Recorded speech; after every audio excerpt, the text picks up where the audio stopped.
Hello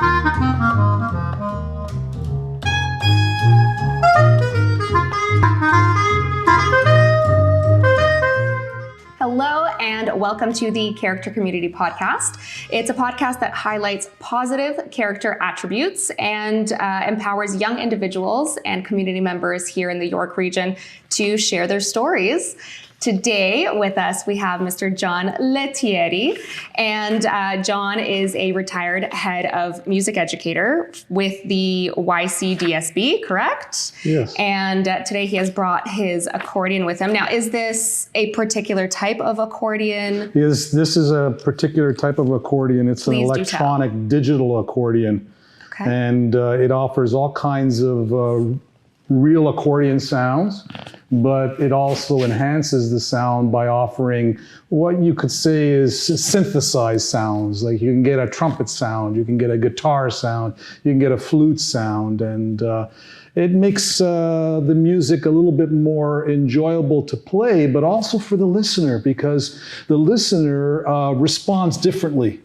And I know when you see an accordion, right away you sort of think about, tarantella, play something that I'm going to dance to, which is fine. The folklore music is fine, but it can do so much more than that. And the sounds are, it's a nice marriage between technology and old technology. You got the accordion, but then you've got the new technology with the sounds that you can tap into as you need it. And as an artist, when you've got all these different colors of sound that you can put together, it really gives you an opportunity to select something that is going to have a real convincing effect on the listener.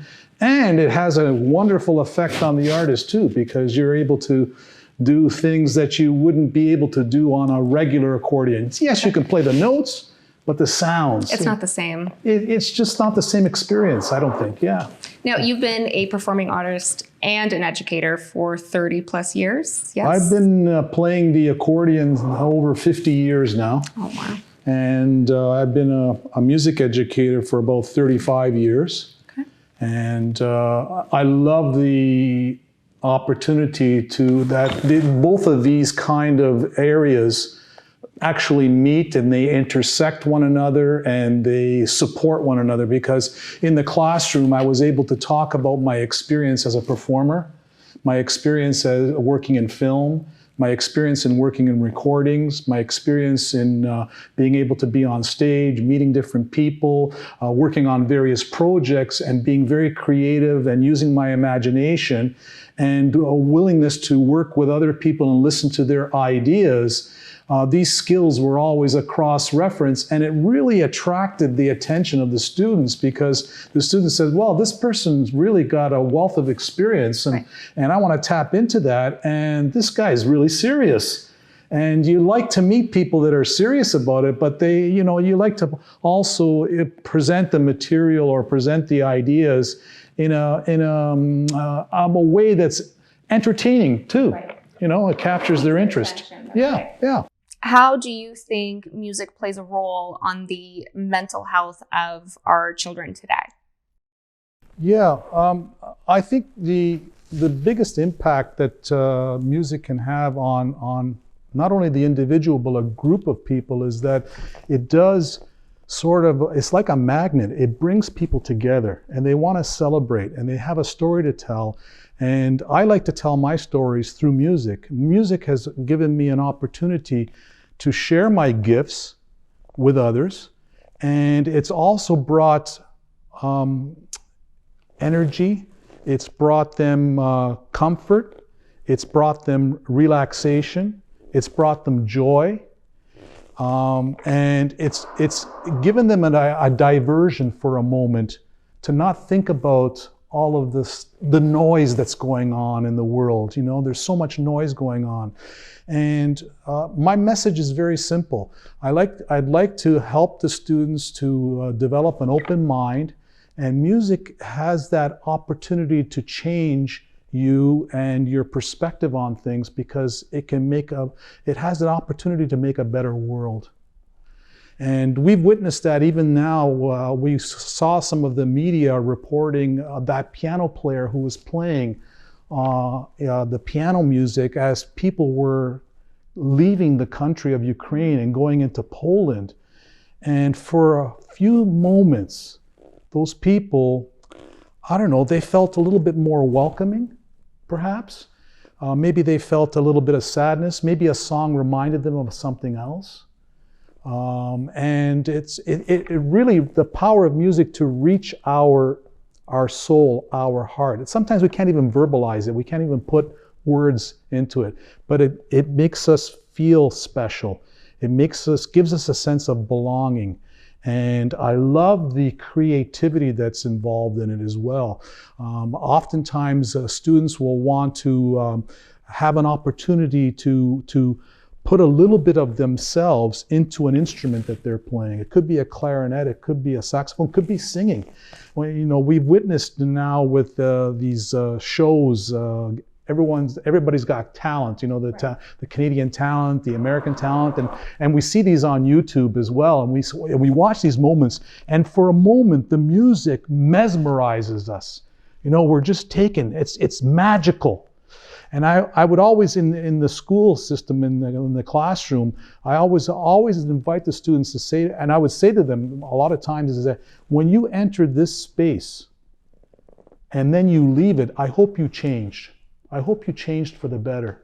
And through the power of the music, and we talk about the music, and we let them, and we present them with an opportunity to put together the melody, the harmony, the rhythm, put a little bit of themselves into the music, they're able to celebrate, and they're able to they're able to express themselves. And it doesn't matter that they're not as, the skill development comes. The skill development comes. All of that, the understanding will increase. It's just to give them an opportunity to express themselves. I have a grandson, he's going to be 10 months old. And when he's crying sometimes, all I have to do is sing a song, and all of a sudden he changes immediately. He stops crying and he listens and he watches, and then all of a sudden he smiles. That's the power of music. In a moment, it can change you. It can change you, and I love that about music, you know?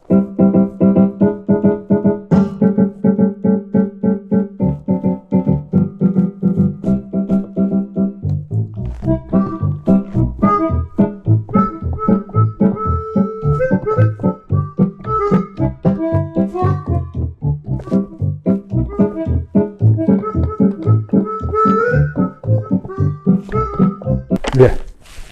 That's beautiful. And just from hearing you speak about it, you could tell that the passion that you have would clearly transcend to the students. Yeah. So how do you encourage them to take what you teach them in class and take it with them through the rest of their day? It's hard sometimes to, especially for kids, bouncing from one class to the next, or if you have a situation of children of divorced parents moving from one house to the next, moving from one state to the next, one city to the next, how do you encourage them to take what they've felt in your class, what they've experienced in your class, and hold on to it for the rest of the day and not let that go? Yeah, I think it's very, it's different for everyone because it's a personal thing. I know this, that the students don't want to leave. They want to stay there because they're comfortable. And it's a place where they feel that they belong and they can do something. And it's not the teacher teaching this, you know, you have to do this, you have to learn this. No, they're participating in the creativity of the magic that's going to happen in that moment. Like we are now, you know, we're having this discussion, right? And we're talking about things, and I'm listening to your questions, and you're listening to my responses, and I may even ask you some questions as well. And so now we have this new relationship, you know. And how do they? I think they carry it with them, because even yesterday I was teaching in the classroom. I was invited as a guest to a school to teach and work with the students. I don't know any of these students, but at the end they came up to me. And they spoke to me and they asked me, well, you know that book that you were talking about? Where can I get a copy of that? And I really enjoyed today. Can you play this tune? And and then I was jamming with a bass guitar player and a drummer, and they were playing some tunes. They were just improvising. They felt comfortable after the lesson, and they didn't want to leave. So I think it resonates with them throughout the day. And I think it energizes them because they want to go to their next class, but then now they go to their next class with a different energy, you know? It sticks with them. And they look forward to maybe being able to do some of the exercises that we worked on. Some of them don't. Sure. You know, it happens. I mean, you know, yeah, it might not, yeah, it's not their cup of tea for that day. They weren't feeling 100%, but they come back the next day and they're willing to try different things. It's about having courage. It's about trust. How do you establish trust? How do you establish this willingness to take a risk? How do you establish an opportunity for them to realize that, I was saying to the class yesterday, you should be grateful that you have an opportunity to make music. You know, you have an opportunity to do this, and you just let them, you give them some guidance, and then you just let them fly. And it's amazing what you can witness, the creativity. That's what I'm after the most, is the creativity. To be able to be, because it's your imagination, your curiosity, your that's what's going to stick with you. That's what's going to stick with you, because it sticks with me. I just love the opportunity to, you know, sometimes I just sit and I noodle around, you know.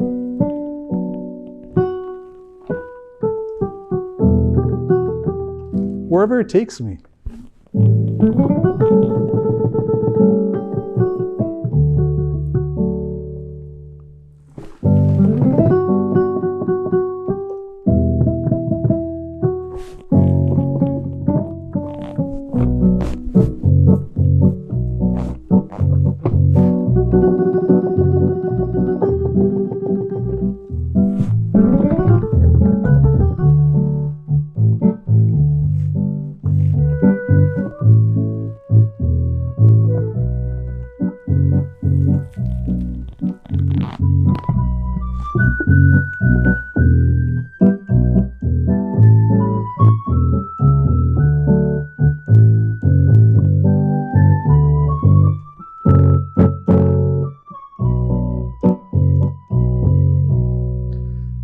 A lot of times I forget these ideas. I wish I would just record all the time, but I forget. Sometimes I try to write it down, but it doesn't matter. It was a moment that I felt, you know, something, and I was just noodling around. And I invite the students to experience that too, to just improvise and create. And nothing sounds wrong. It's just all right. It's true. Because it's you. It's what you've manipulated. It's what you've crafted. It's what, and you put your name to it because it came from you. It's yours. It belongs to you. And now you're going to share it. And you set the stage for everybody else. So that's what I talk about. They need to be able to trust that they're safe.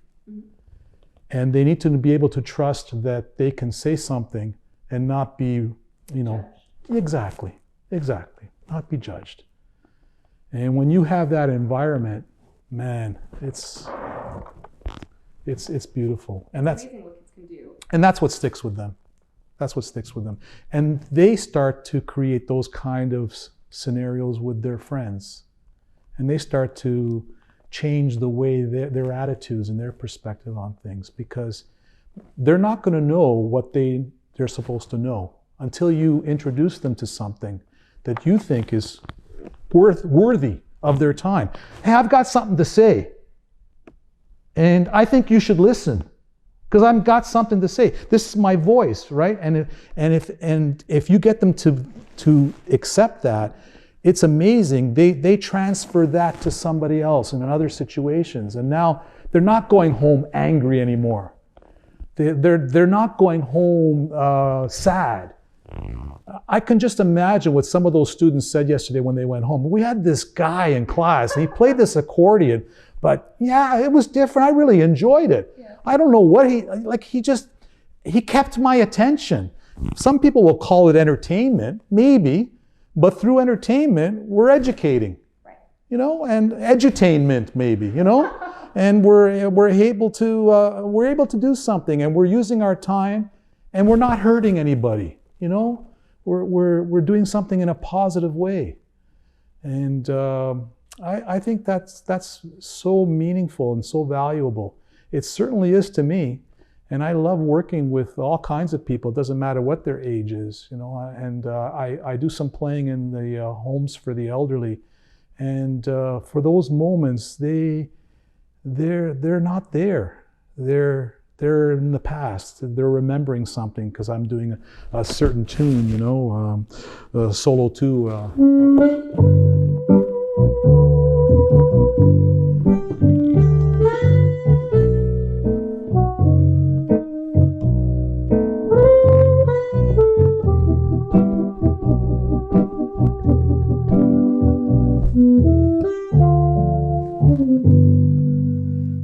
You can see that they want to sing and they want to dance, and then you can get them to move. You do the.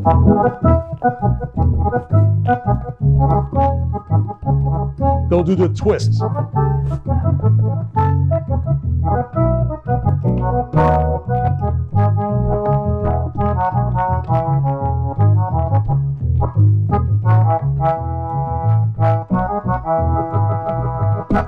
Or.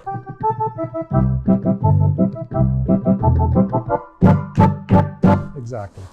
So John, as we know, unfortunately not all families have access to music programs. What can you recommend to families, parents, as to how they can get their children more involved in music, be it at home, be it in their community? What is it that they can do to help their kids and encourage their kids to become more musically involved? Yeah, that is unfortunate,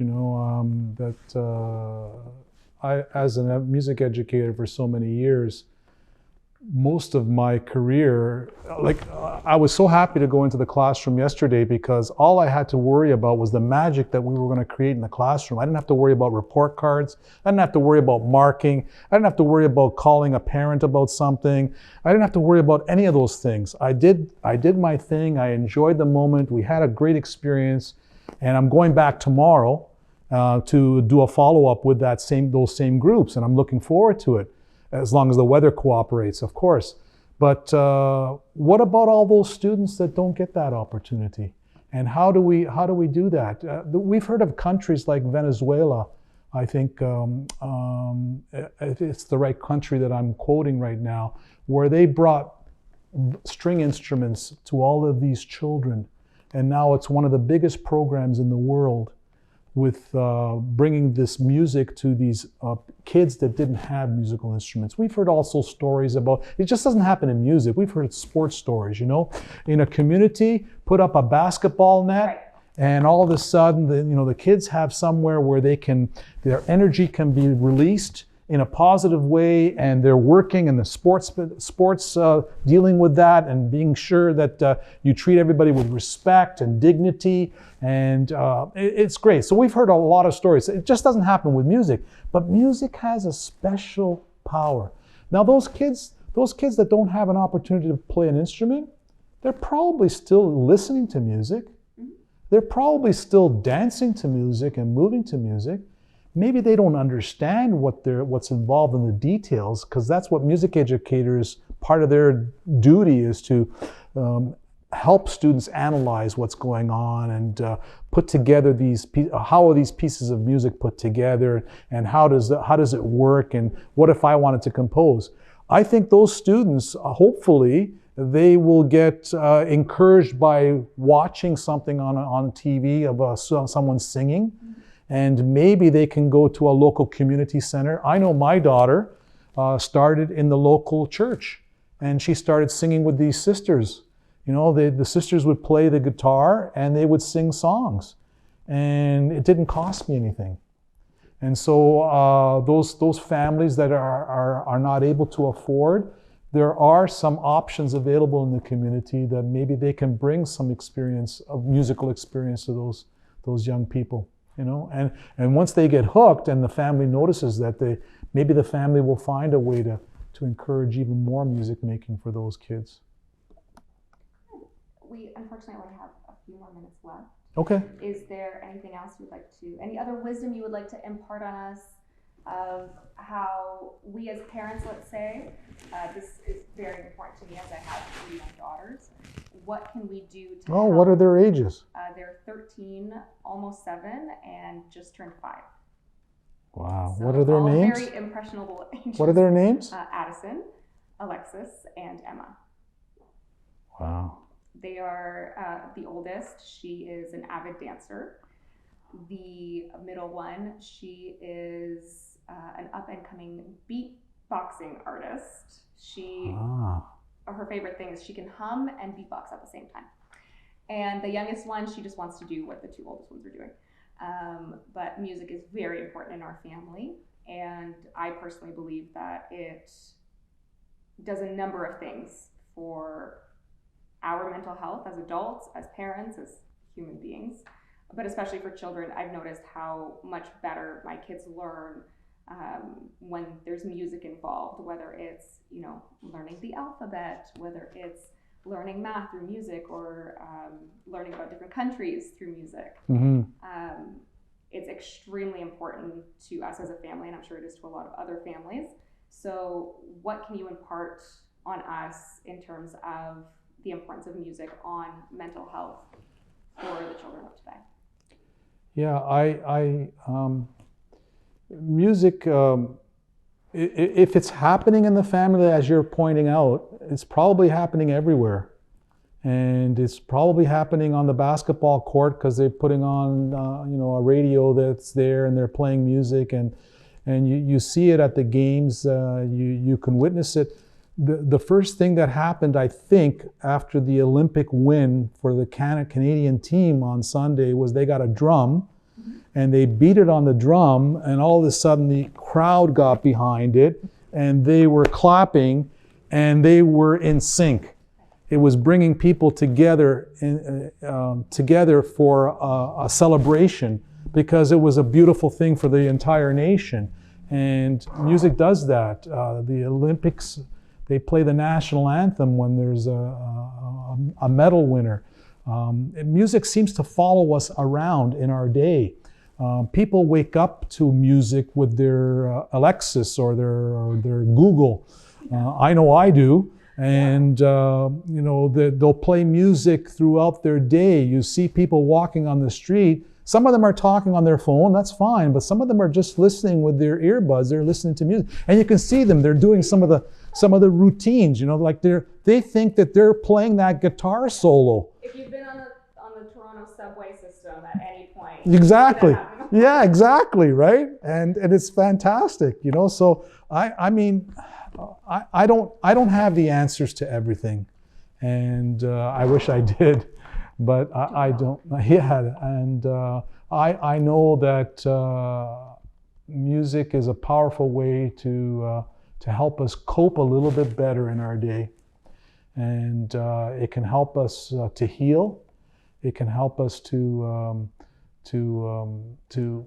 just accept a little bit more about what's happening, and it tries to get rid of that noise, as I was pointing out earlier in the program, because there's so much of that noise going on. And I'm just hopeful that, as you mentioned, I've been advocating for music education all of my career.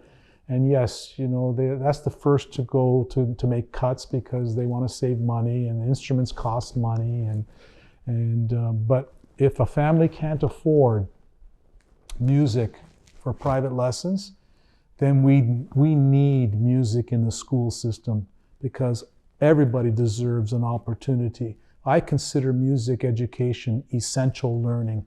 It's something that we all need. And if we want to make a better world, it can be done through music. I couldn't agree more. Thank you, John, so much for being here with us today. It was fantastic having you. And thank you so much to our viewers for tuning in today. If you want to learn more about Character Community, please go and check out our website, charactercommunity.com. Also be sure to check out our Instagram and Facebook pages at Character Community. Also make sure to subscribe to our YouTube channel so you don't miss out on any future episodes. Thank you so much again, and we will see you all again soon.